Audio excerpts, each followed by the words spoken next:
HanselMinutes.com. It's Hansel Minutes, a weekly discussion with web developer and technologist Scott Hanselman, hosted by Carl Franklin. This is Lawrence Ryan announcing show number 142, recorded live from South Africa, Wednesday, December 10th, 2008. Support for Hansel Minutes is provided by Telerik RAD Controls, the most comprehensive suite of components for Windows Forms and ASP.NET web applications. Online at www.telerik.com. Support is also provided by .NET Developers Journal, the world's leading .NET developer magazine. Online at www.sys-con.com. In this episode, Scott talks with Vusi, an IT sales manager from Johannesburg. Hi, this is Scott Hanselman, and this is another episode of Hansel Minutes, and I'm here down in South Africa on vacation for the month of December with the family. We're actually staying in Johannesburg. So rather than a bunch of technical interviews and things on Microsoft software, while I'm down here, I figured I would do man-on-the-street interviews with folks in Johannesburg that might have an interesting perspective to share with you. And today I'm sitting down with Vusi. Vusi is an IT sales manager for a large company here in Johannesburg. Thanks, Vusi, for taking a second to talk to me. No problem at all. It's a pleasure. So you sell IT hardware primarily? Primarily, yes. We are the company that I work for is an IT distribution company, but mainly focusing on hardware. And has like in the U.S., the economy is kind of really bad right now. There's been a real slowdown. Have you noticed that slowdown? Significantly, yeah. In fact, today I was just marveling at the effects of that slowdown. So how I'd measure that is obviously numbers. 1, down. 2 is the level of activity in terms of customers calling in. So we've seen a significant cutback in terms of incoming call volumes from customers, yeah. So people just aren't buying hardware? I mean, you sell everything from networking equipment to computers? Everything. And they are buying, of course, but they're not buying as much. So people don't necessarily have cash flow now. They don't have that excess cash that they used to have perhaps, I'd say last year this time, you know. So, yeah, we're seeing a significant drop in our revenues and, we're having to obviously adjust the way our business operates accordingly, cutting costs, laying off people and things like that.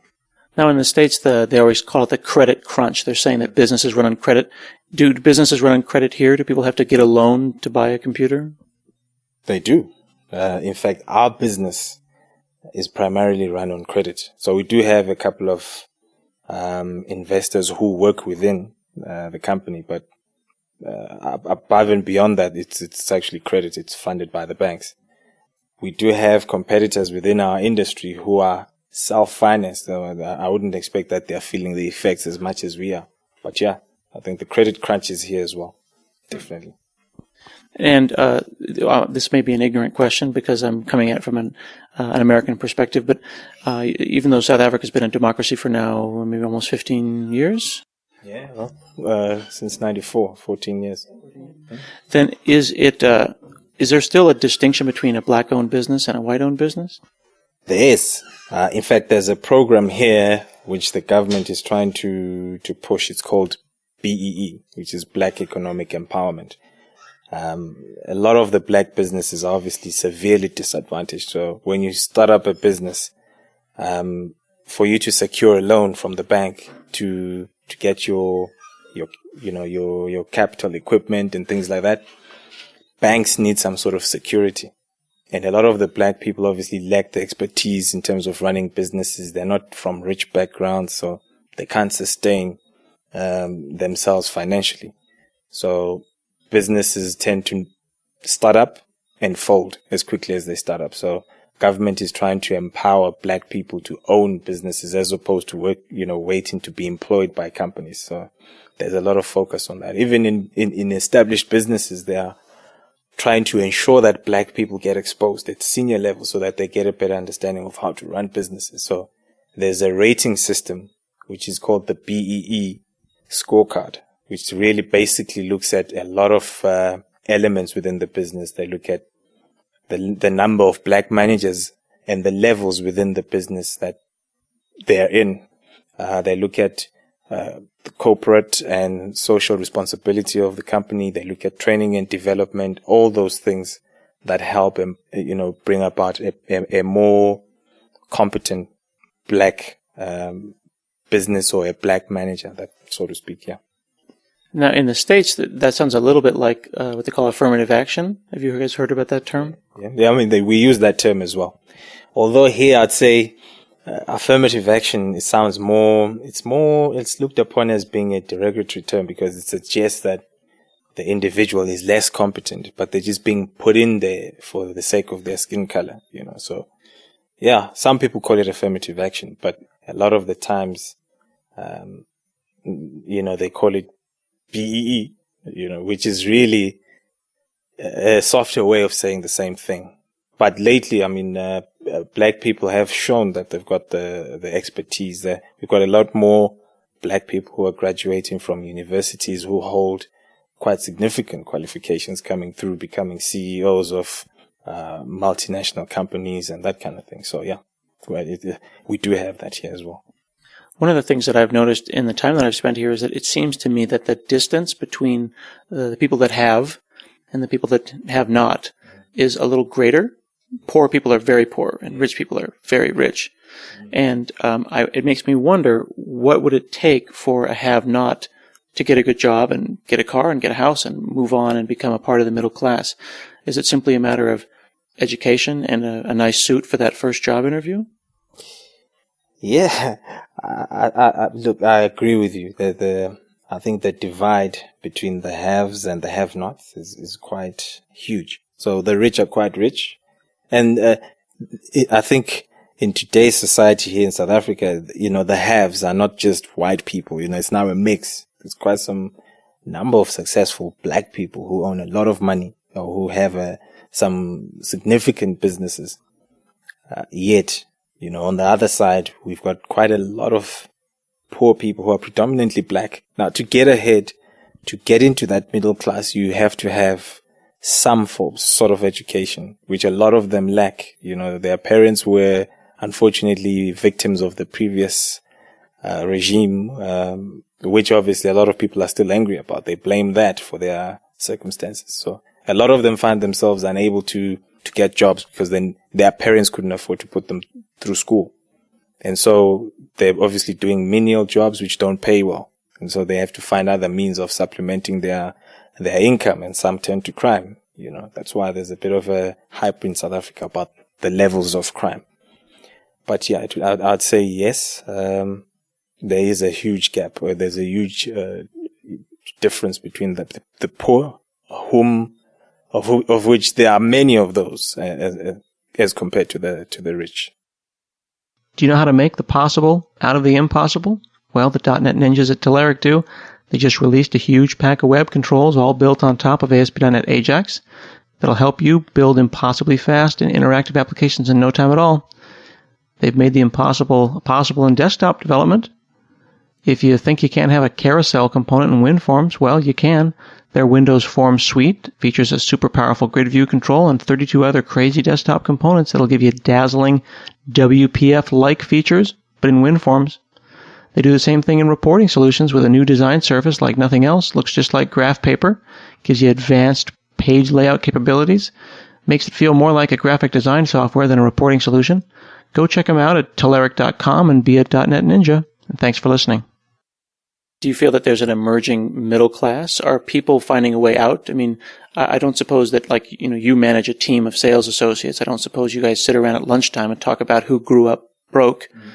In the States, that's very common, though, the idea that we fancy ourselves a meritocracy, that you can become president as the son of a single parent on food stamps. That kind of idea that you can pull yourself up and just on merit you can do something great. Yeah. And there's not really a stigma. Like, you might be the CEO of a big corporation in the U.S.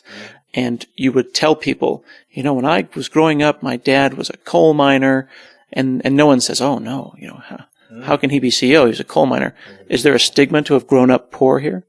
No, I think right now in today's society, it's more like,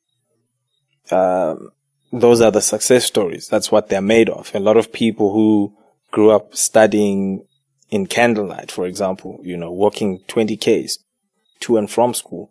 And today, they drive the big cars. They sit in huge air conditioned offices with fridges and, oak chairs and whatever you call it. But, I think that's really the story of a lot of the black, how can I put it? A lot of the successful black people in the corporate world today have come from those backgrounds. So there's no stigma. It's more like an expectation. There are a few who've genuinely come from enriched backgrounds, black as they are, but there are very few. A lot of them are rags to riches stories. So it's kind of like very common here. Is there any sense of being threatened, or any of the white people have a problem with that? I mean, the white minority is really quite a small minority. What is it, 10% versus 90%? If I can just make an example of my own company where I work currently, because of that BEE story, the company needed to show that it was committed to developing black people or black managers or so-called blacks with potential. Not necessarily the expertise, but the potential to learn. And what they did was we have what we call a workplace forum as well as an employee ownership trust. So when you join the company, you are in fact obliged to take a couple of shares out, which you pay for monthly in a salary deduction. So those two bodies have chair people who obviously run them. And it was a decision of the company that those chair people would be black people who would then sit in the board of directors.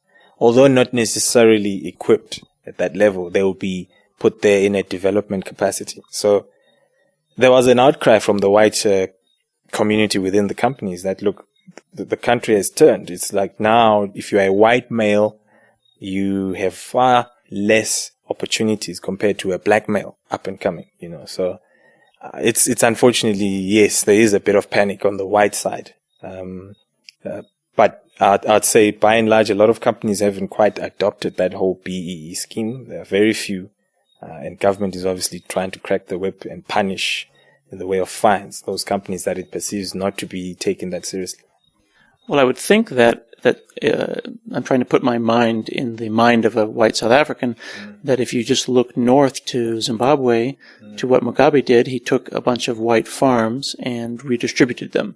Yeah. He took a successful large commercial farms where maybe one white family would own hundreds of thousands of acres, and then redistributed amongst a bunch of farmers that may not necessarily have had experience in large commercial farming. Yeah.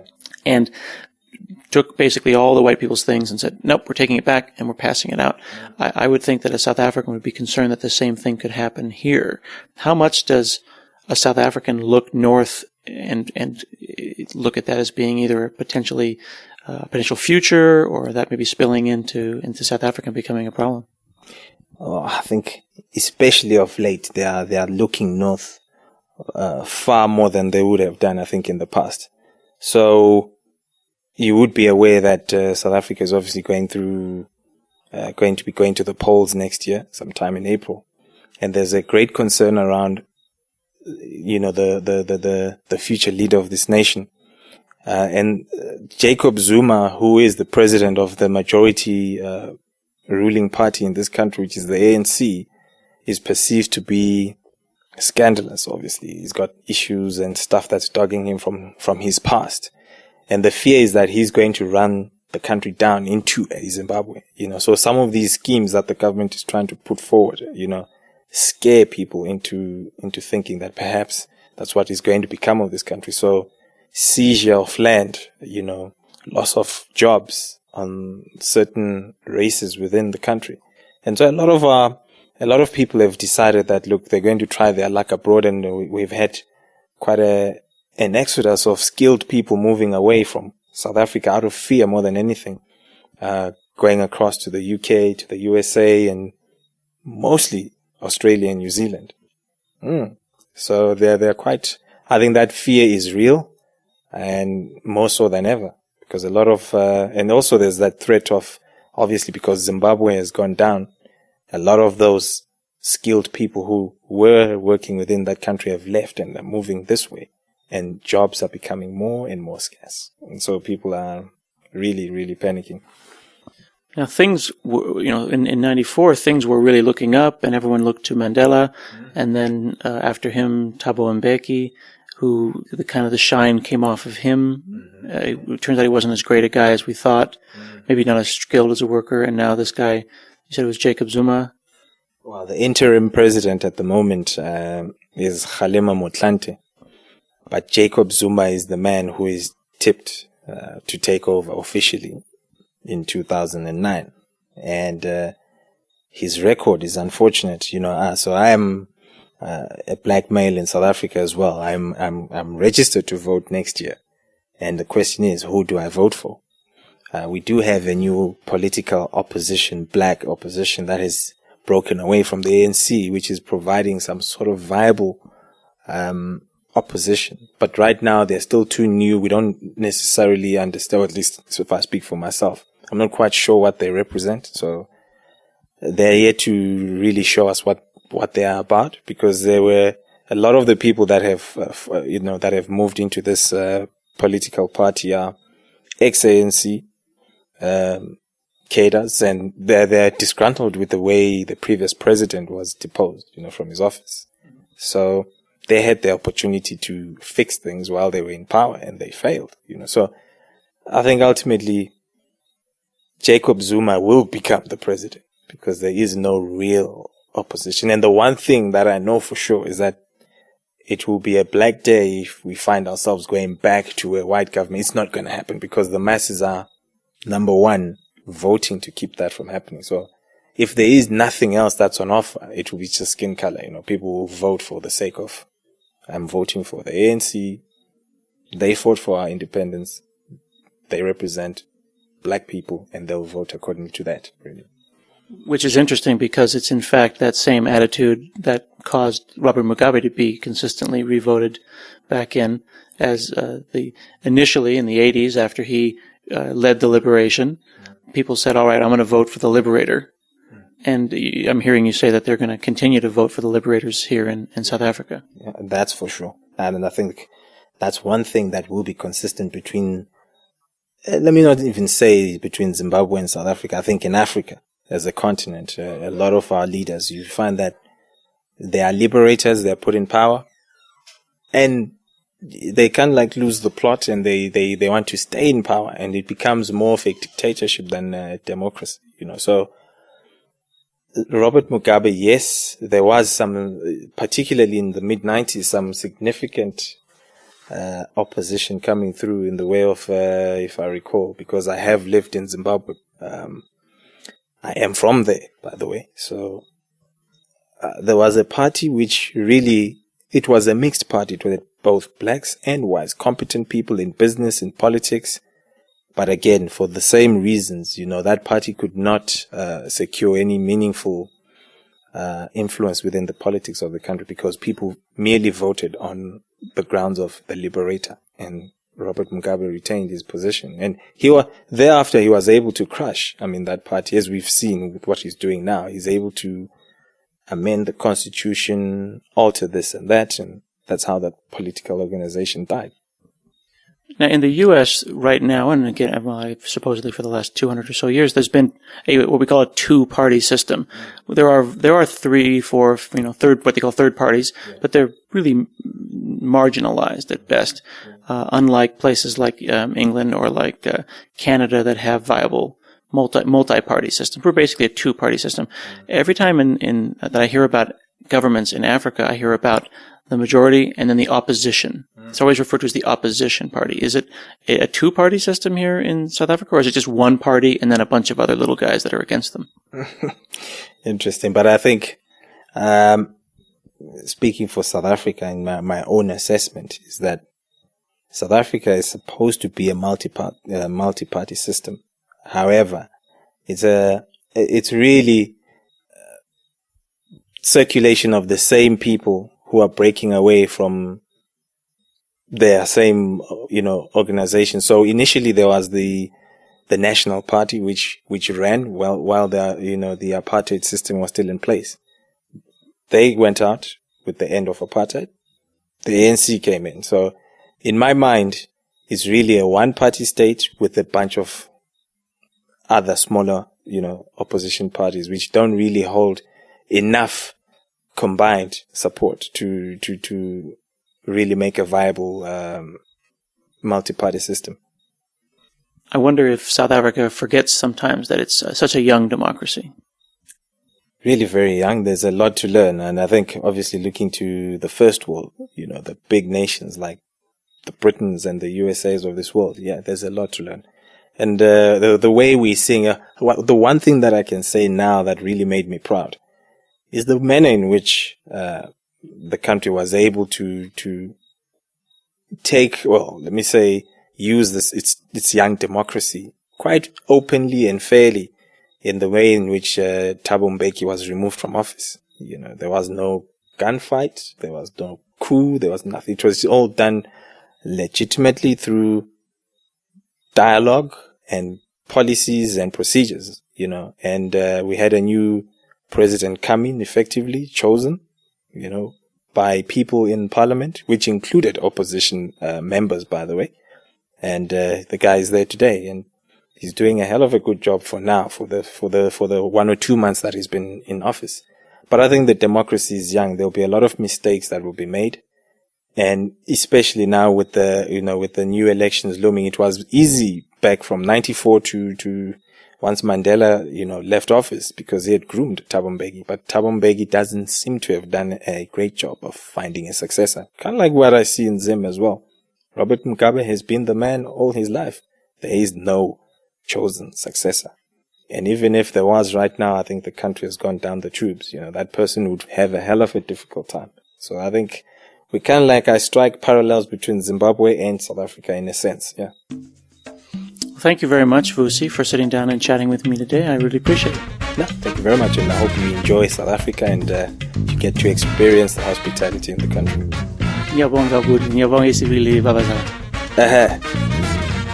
This has been another episode of Hansel Minutes, and I'll see you again next week recording from South Africa.